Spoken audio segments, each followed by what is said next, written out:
blast of the hydrogen bomb, which has inaugurated a new and menacing era in the history of man. Monsters. But where did this all truly begin? Some point to the age of dinosaurs. Others point to Godzilla, the first major encounter between mankind and the monsters. Hello, I'm Gene Maldonado, and I'm going to be your guide through this strange new world we face ahead. This is Living with Monsters.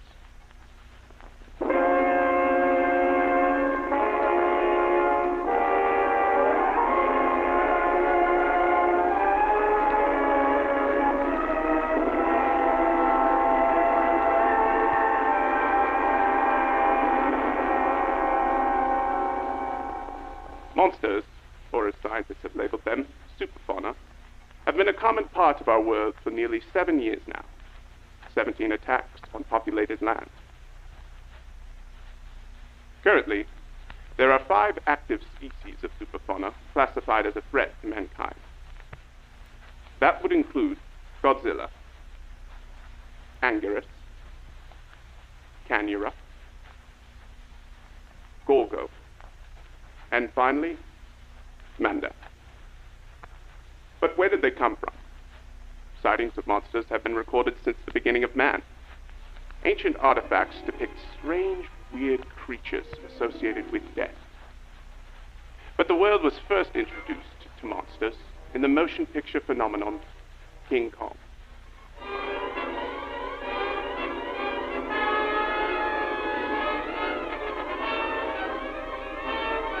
Prepare for a voyage to an island of death, a land of terror and danger.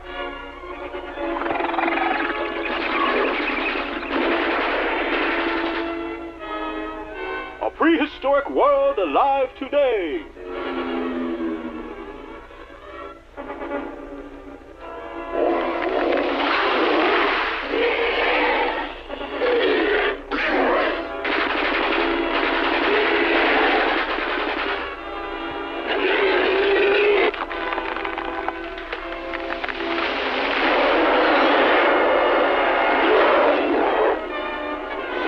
Battle of the Titans.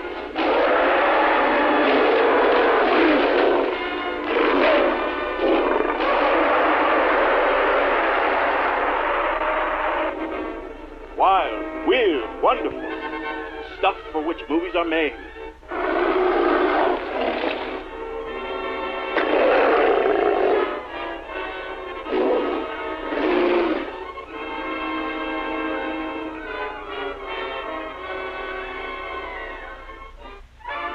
King Kong attracted viewers from around the world. At the premiere, Carl Denham showcased 2 native creatures from the island as proof.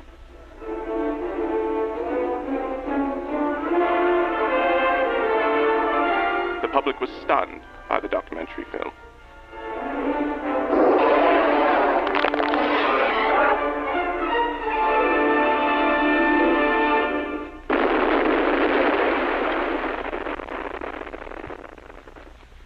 There would be no new developments in the field of superfauna until 4 years later, when the hydrogen bomb testing continued in the Bikini Atoll.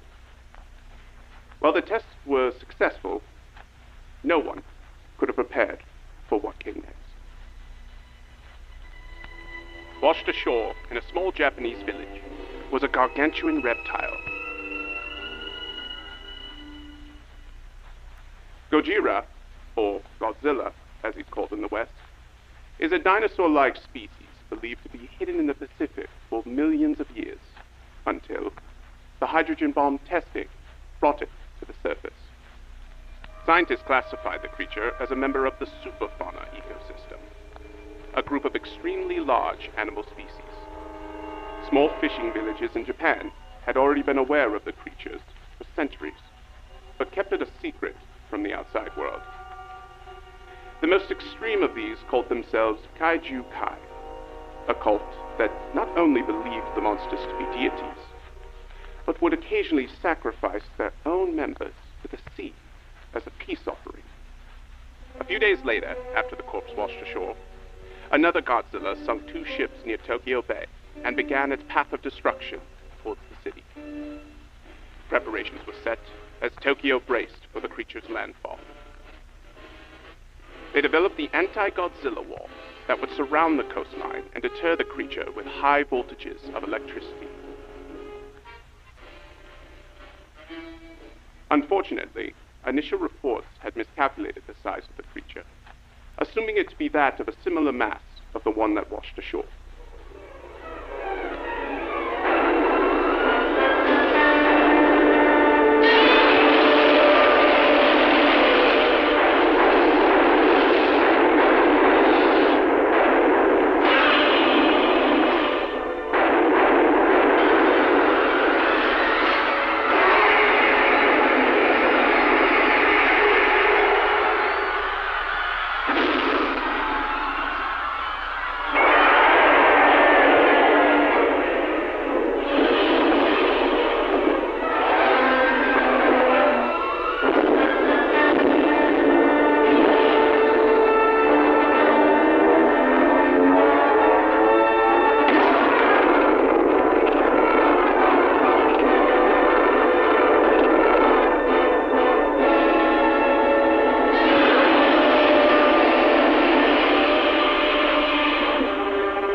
The rage, the fury.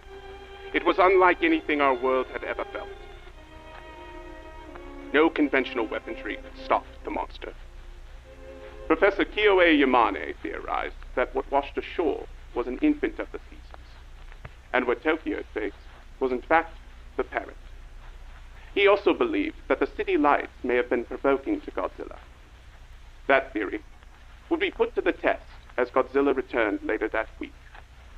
A citywide shutdown was enacted, resulting in Godzilla appearing to have no interest.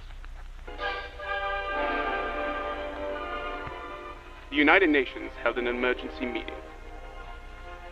The images of Godzilla's power and devastation shocked the panel of leaders. The hydrogen bomb became a topic of discussion on how to eliminate Godzilla. The UN launched a joint mission between countries, codenamed Operation Kismet. Its existence, a secret.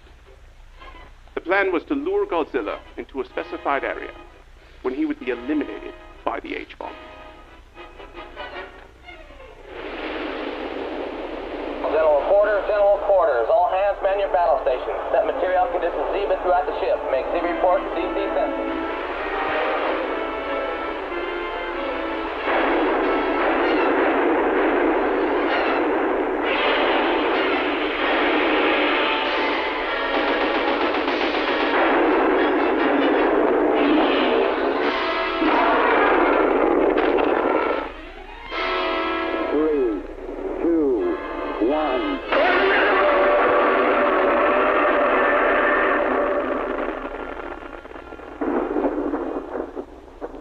While deemed an initial success, Operation Kismet was only a temporary fix.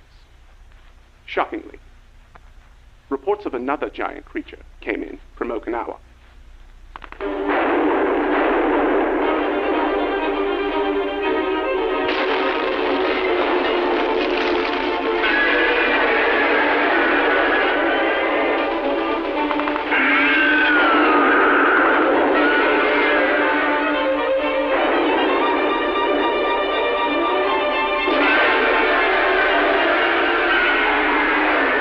The monster was named Anguirus. Not much was known about this horned behemoth, but it was moving towards Japan, and it was moving fast. It was unclear why until news came from Tokyo. Godzilla was still alive. 緊急事態です。大阪市民は基地に避難してください。ゴジラとアンギラスが4時間後に上陸する。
Eventually, Anguirus burrowed underground, deeming the territory Godzilla's. It traveled to New Zealand, where it has since been a constant threat to the island's inhabitants. News of the battle shocked the world. Hope for normalcy was a thing of the past. Mankind had to now accept the possibility that we were no longer in control. The great food chain had altered once again. The battle between Godzilla and Anguirus provided information on the superfauna we were unable to obtain by any other means. For example, various body parts of the creatures, including fins, teeth, and small appendages, were found throughout the wreckage. Experts also noted certain physical abilities that pointed towards evolutionary adaptation, such as Anguirus' natural ability to shield itself from Godzilla's atomic breath. Meaning, these species have evolved to battle each other throughout time. The Battle of Osaka was just the beginning. In Chile, the Chaitin volcano erupted. An ancient species of dragonfly awakened from hibernation and fed on several small villages before being sealed in an abandoned mine.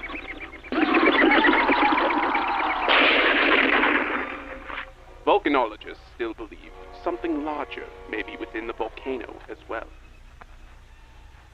Weeks later, in Hawaii, a large species of crab attacked Waikiki. Local legend called the creature Canula.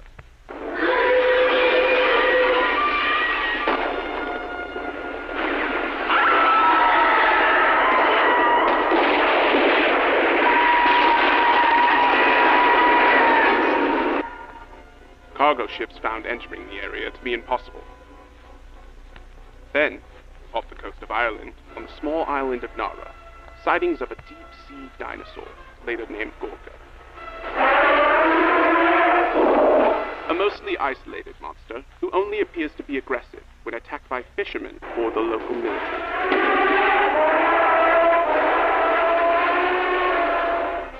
Then finally, China. The giant serpent manda hunts for food in the mountains.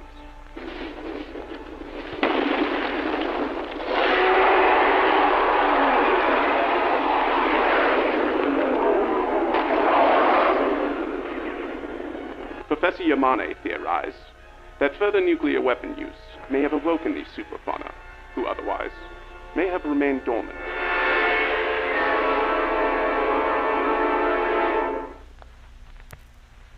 Species who had never lived together before suddenly had to compete over resources and territory. As noted by Kangaro's home of Hawaii being within Godzilla's space, the conflicts have been numerous.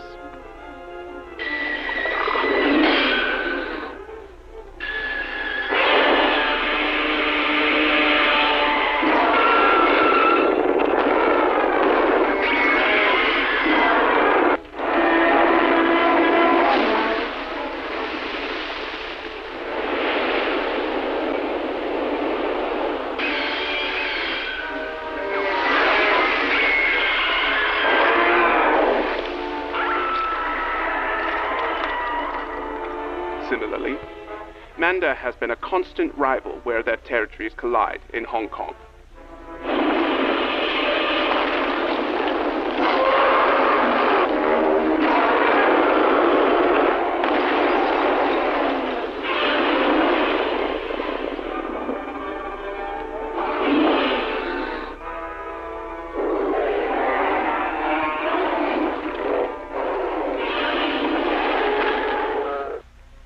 The arrival of the superfauna have had its positive impacts as well.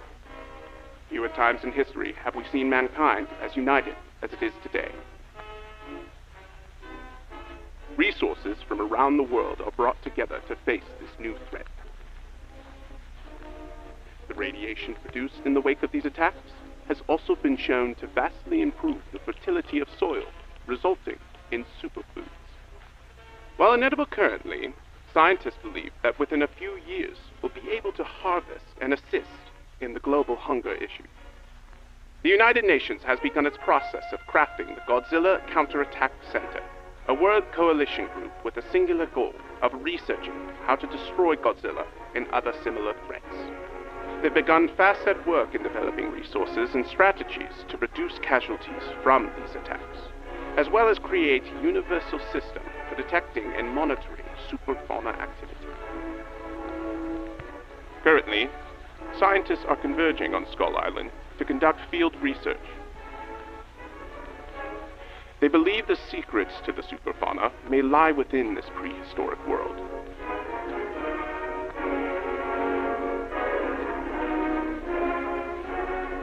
As humanity bands together in these dark times, we become closer and closer to a day of peace.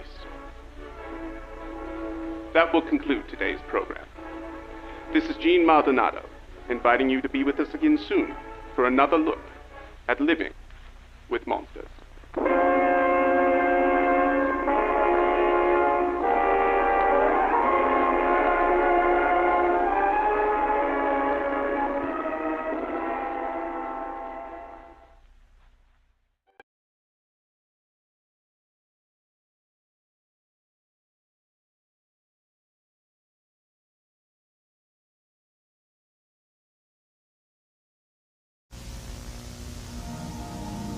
June 14, 1989.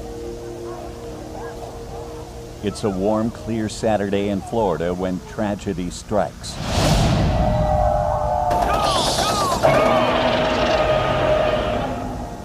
A shelter is flooded by highly radioactive material. Over the course of a year, poor management and negligence leads to thousands of deaths and the creation of a monster unlike anything our world has known.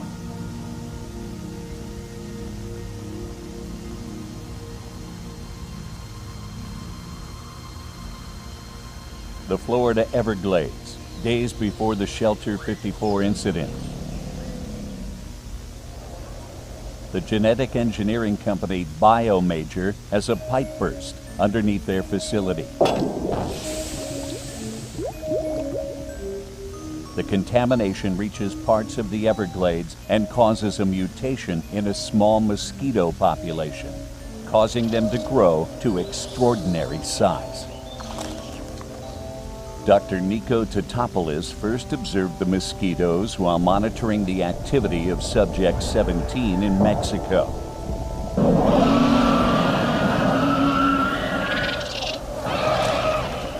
His research team followed the swarm to the sites of several other superfauna as they fed. They named the invasive species of mosquito Skeetura.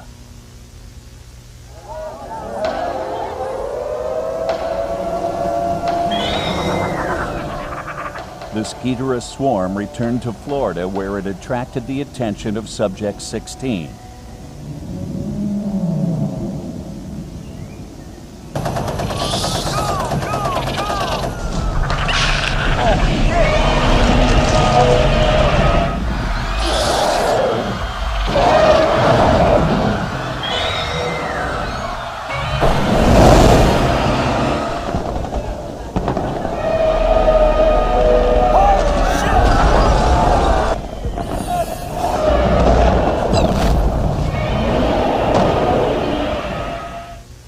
This is when the Shelter 54 incident began. Shelter 54 was a Class C anti-superfauna shelter developed in the late 1960s. Like most coastal shelters, it featured an underground hydroponic system in case of extended stay. Being a Class C shelter, its contamination protocols required manual operation. Civilians were taking cover in Shelter 54 when Subject 16 landed a fatal blow on the large female Skeetura.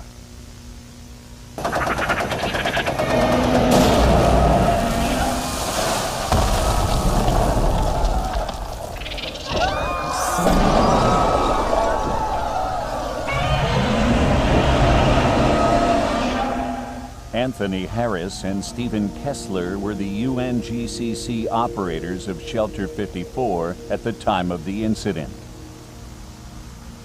Stephen Kessler was speaking to a group in the shelter common room. Anthony Harris, was at the main entrance helping the remaining civilians enter.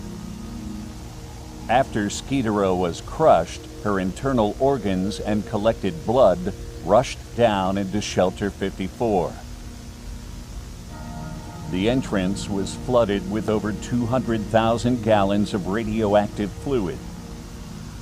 Stephen ran from the main room to investigate the noise when he was drowned. Stephen never secured the main door.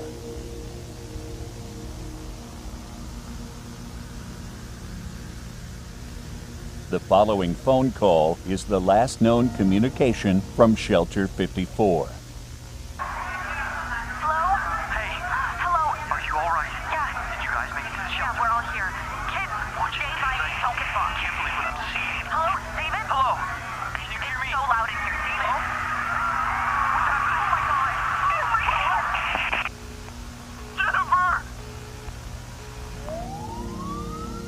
Due to the intense radioactivity, Shelter 54 wasn't properly explored until 5 days later.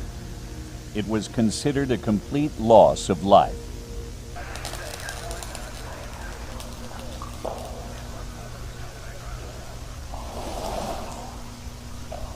The shelter corridor is completely flooded with organic tissue. The smell is horrible.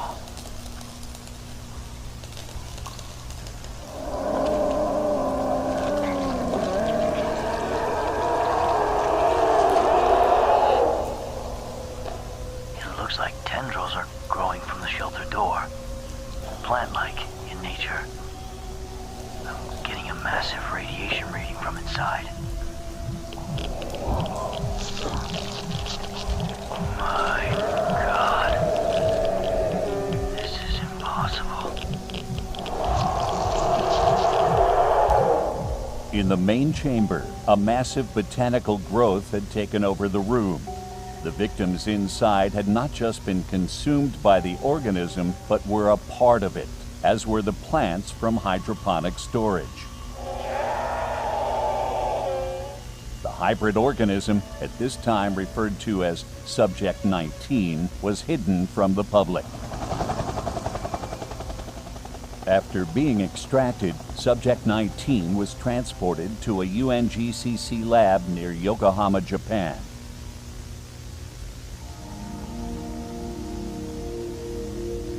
Research on the organism was led by Dr. Akira Shiragami, whose superfood research was slowly helping regrow the world after the smog attacks of the 1970s.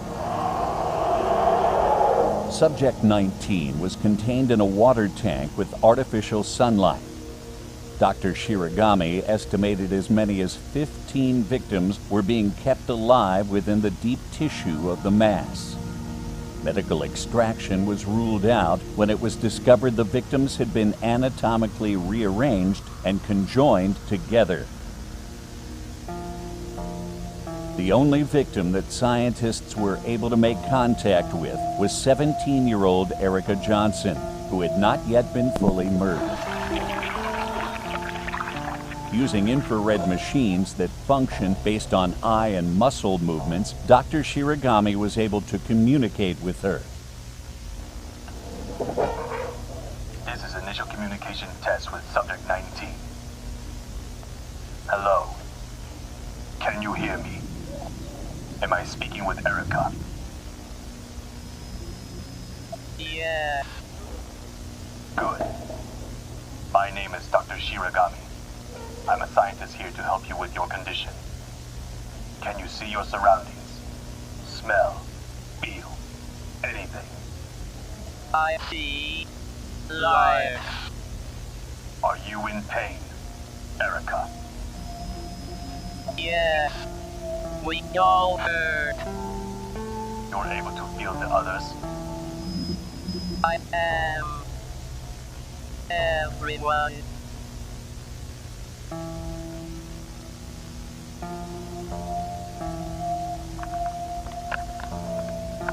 Despite the efforts of myself and my team, I believe the mutation has become unstable. For the sake of the victims, this may be a blessing. But why do I feel so conflicted?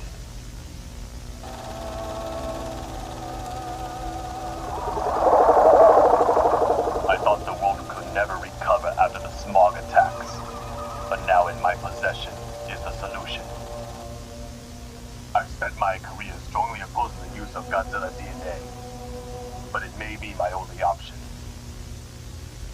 On October 22nd, Dr. Shiragami began transfusing the organism with Godzilla cells for their regeneration property, G1.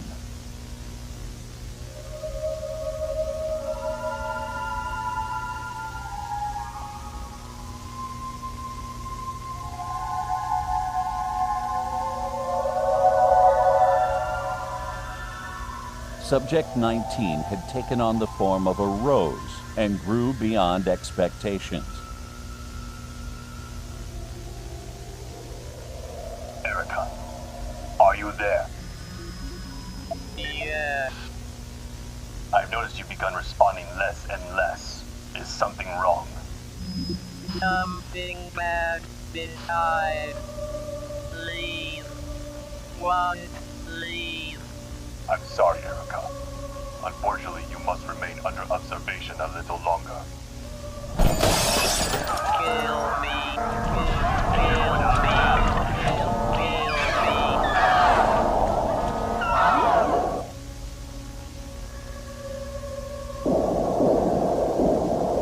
Dr. Shiragami reported that in the days following the incident, Erica had fully merged with the rest of Subject 19 and was unable to be contacted further. Colleagues noted that after this, Dr. Shiragami withdrew himself from social contact and dismissed his assistants for the holiday break. My request to euthanize this being have been denied by my superiors. I know what I must do. I've locked down the lab. No one is getting in. On the night of November 29th, Dr. Shiragami tampered with the container controls to electrocute Subject 19.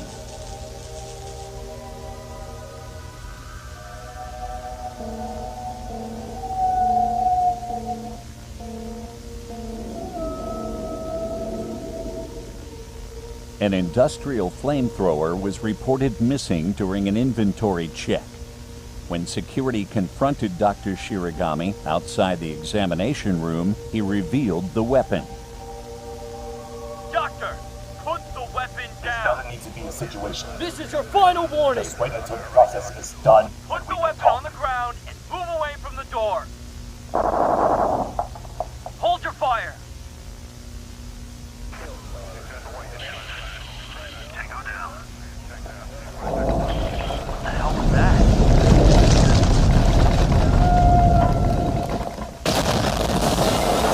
Contamination! Run! Run! Go! Go!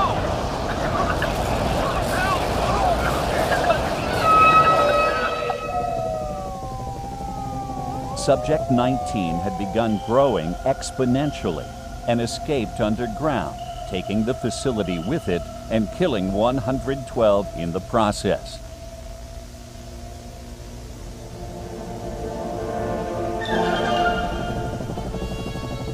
Citizens of Yokohama awoke the next morning to the startling sight of Subject 19's new form.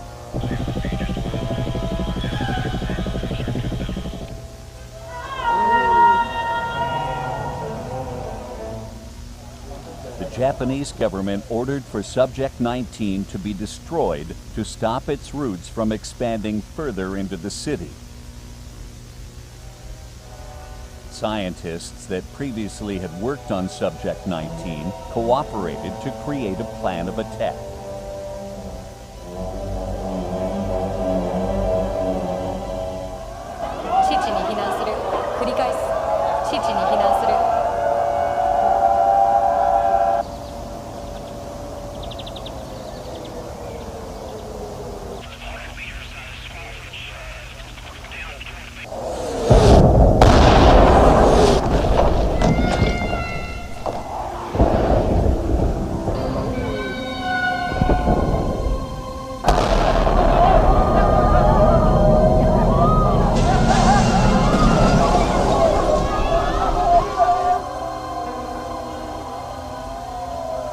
After the flower's collapse, aerial photography revealed that not only was Subject 19 still alive, but mutating.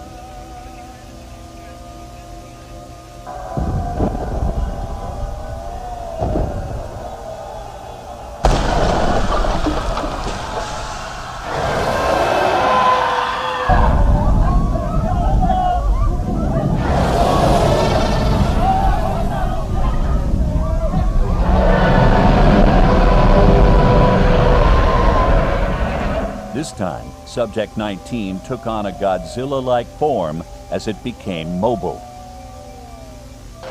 The UNGCC debuted the MBT-92 Maser Cannon, the newest arsenal in fighting superfauna threats.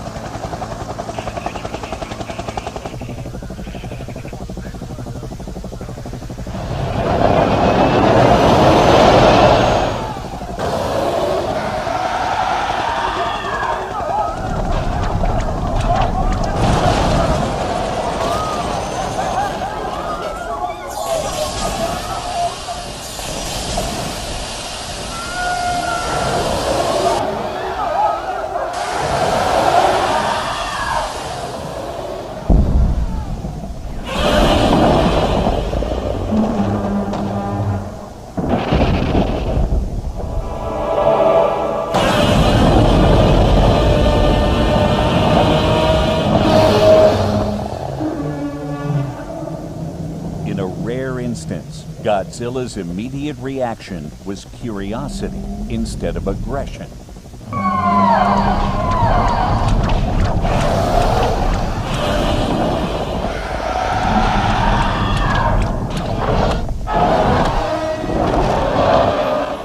With Godzilla trapped, Subject 19 began absorbing G cells to further mutate itself.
Military units organized in the Aokigahara forest to reroute Godzilla back to the ocean.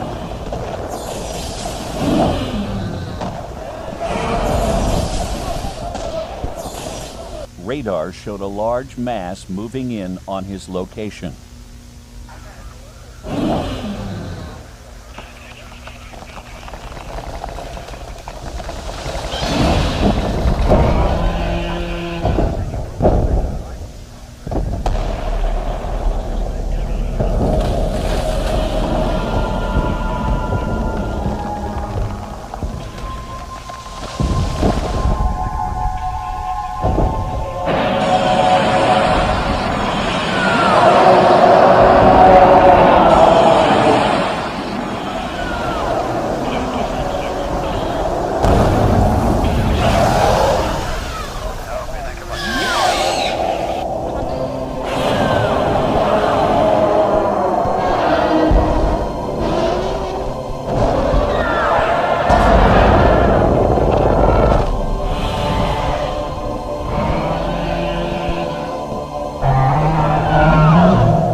toxic blast released by Subject 19 seemed to have a paralyzing effect on Godzilla.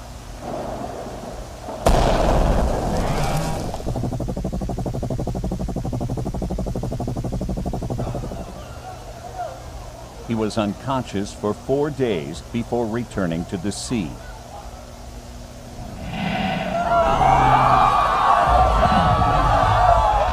He was inactive after this event for 3 months. In the end, thousands died or were seriously injured. Yokohama had transformed forever. Today, Subject 19, now officially named Biollante, has taken control over parts of the Okigahara forest.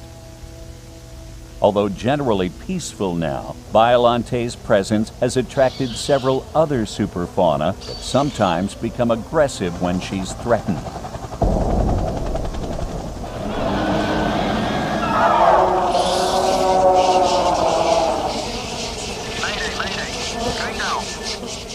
Due to this incident, the use of G-cells has been made illegal in all experimental research. Additionally, most sea-level shelters have been updated appropriately for automatic decontamination protocols. What can we learn from this incident? Simple mistakes can have deadly consequences. Whether you're operating a shelter during a crisis or notice a colleague not doing well, always refer to the safety protocols provided by the UNGCC and speak with a supervisor. The victims of Shelter 54 live on in Biollante, never able to live, never able to die. Forever a dark reminder of our mistakes.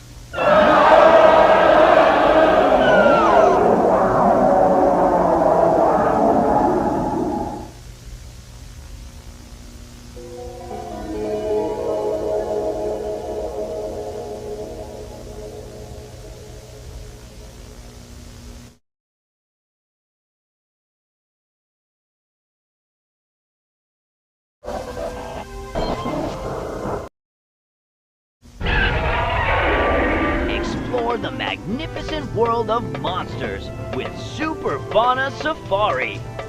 See them wild and free in the safest possible viewing experience around. Travel by land through the domains of various superfauna where monsters of all sizes coexist.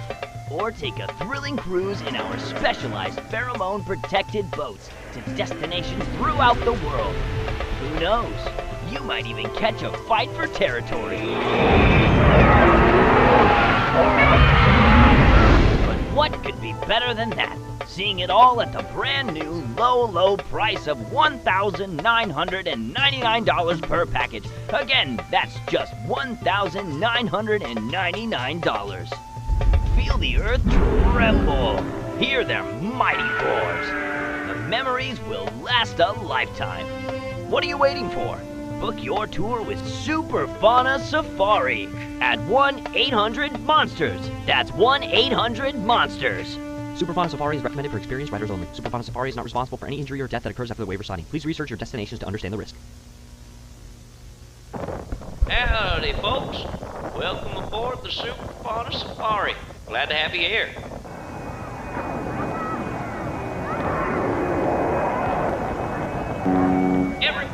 Everybody, just remain calm. If you'll just...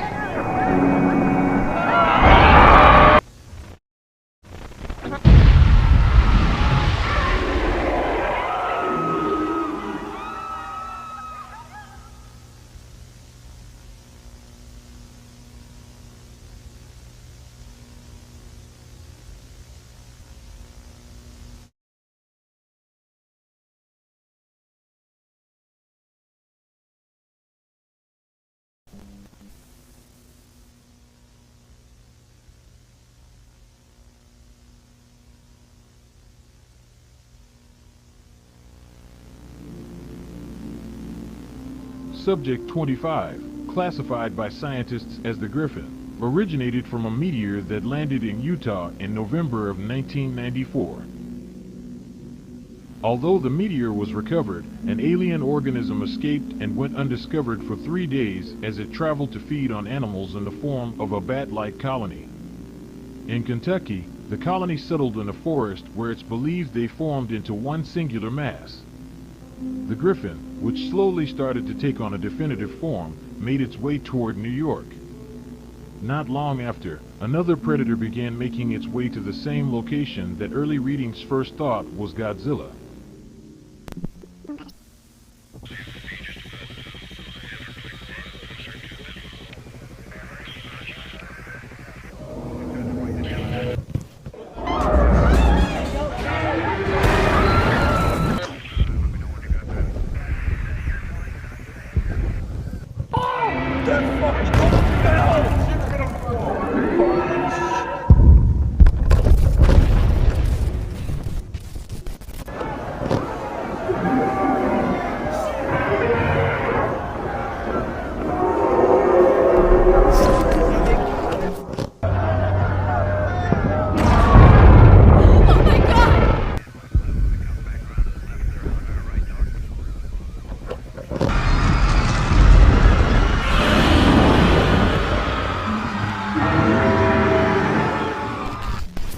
Incredible view here as Godzilla is pushing the creature for... Watch it!